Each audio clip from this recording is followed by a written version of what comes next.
यंदा सरासरीपेक्षा कमी पाऊस पडेल असा अंदाज व्यक्त होतोय, पण त्याच वेळी यावर्षी मान्सून वेळेवर भारतात आगमन करेल असा अंदाज आहे। 1 जून पर्यंतच मान्सून केरळमध्ये दाखल होईल आणि जानेवारी 2027 पर्यंत एल निनोचा प्रभाव राहील।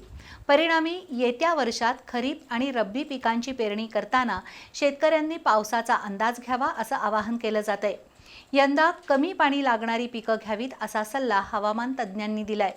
दुसरीकडे 1 मे पासून राज्यातील तापमान सरासरी 2 ते 3 अंशांनी कमी झाले। त्यामुळे 40 अंशापर्यंत गेलेला कोल्हापुरातील तापमानाचा पारा आता 34 ते 36 अंशांवर आलाय।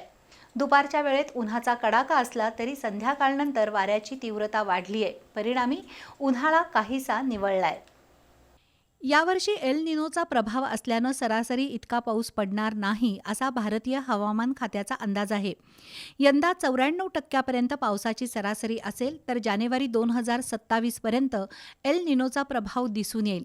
परिणामी शेतकऱ्यांनी खरीप आणि रब्बी हंगामातील पिकं घेताना कमी पावसात तग धरून राहणारी पिकं घ्यावीत असं आवाहन भारतीय हवामान खात्यानं केलं आहे। दुसरीकडे यावर्षी 1 ते 2 जूनपर्यंत मान्सून केरळमध्ये येईल असा अंदाज आहे। गेल्या वर्षी मान्सूननं मे महिन्यातच भारतात हजेरी लावली होती, पण यंदा मे महिन्याच्या शेवटच्या आठवड्यात मान्सूनचं अंदमान निकोबार बेटावर आगमन होईल आणि जूनच्या सुरुवातीला भारतात मान्सून येण्याचा अंदाज वर्तवला आहे। दुसरीकडे 15 एप्रिलनंतर महाराष्ट्रासह देशभरात उष्णतेची लाट आली होती, पण 1 मे पासून महाराष्ट्रातील तापमानाचा पारा सरासरी 2 ते 4 अंशांनी खाली आला आहे।